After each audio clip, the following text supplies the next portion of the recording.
Mas'uuliyiin ka tirsan safaaradda Soomaalida ee dalka Qatar ayaa u kurgalay xaaladda muwaadiniin Soomaaliyeed oo daryeel caafimaad ay u fidisay dowladda Qatar isla markaasina lagula tacaalayo xaaladooda isbitaalka weyn ee magaalada Dooxa. Mukhtaar Cali Yuusuf, qunsulka safaaradda Soomaalida ee magaalada Dooxa iyo wafdigiisa ayaa ugu horreyn booqday isbitaalka ay ku jiraan qaar ka mid ah dhaawaca dadka Soomaaliyeed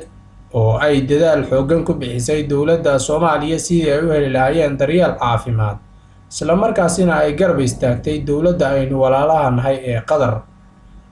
Qunsulka ayaa waxa uu sheegay in dowladda Soomaaliya iyo safaaradduba ay diyaar u yihiin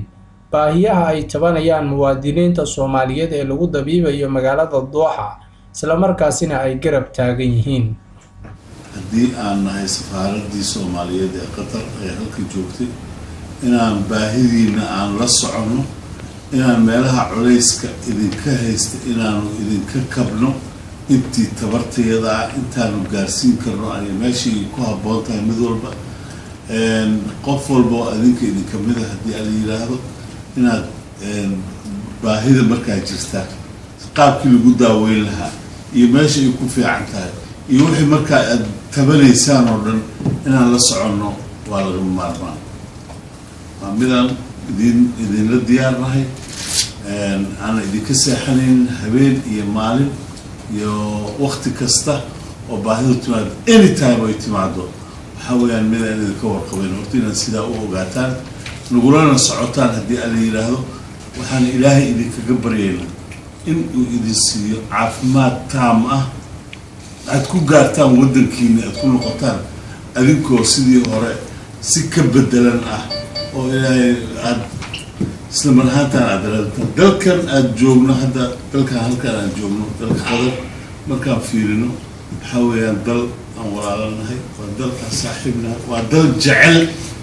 Soomaalida jecel Soomaalida dal jecel waay run ahaantii marka adigoo sidoo kale wuxuu kulan waqti badan qaatan la yeeshay muwaadiniin kale oo hadda si weyn ay u soo kabanaysa xaaladoodu isla markaasina dowladda Qatar ay dejisay meel gaar ah halkaasi oo ay ku sugayaan waqtiyada ay dhakhaatiirtu la ballameen. Dhinacooda waxaa warbaahinta si wada jir ah ula hadlay qaar ka mid ah muwaadiniinta Soomaaliyeed ee xaaladooda lagula tacaalayo dalka Qatar.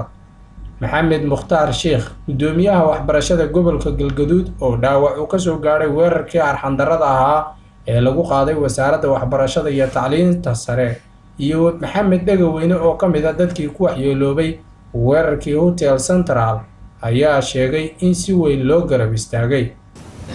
imaashihiina meeshaan iyo qaabka loo soo dhaweeyay iyo hawshii macnaha dadaalkii ee wasaaradda caafimaadka u gashay in meeshaan la keeno boqolkiiba boqol waxaan dhihi karnaa wax ka badan awoodooda dowladda Qatar ay noo qabatay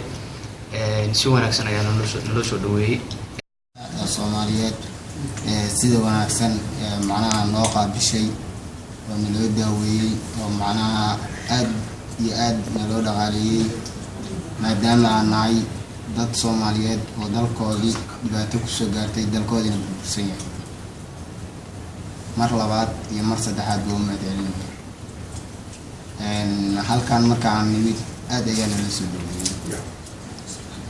alxamdulillah intii qof la aadana la soo dhaweeyo la karaameeyo oo la soo dhaweeyo welina waxaa lagu jiraa xaaladayada caafimaad dadaalkeeda.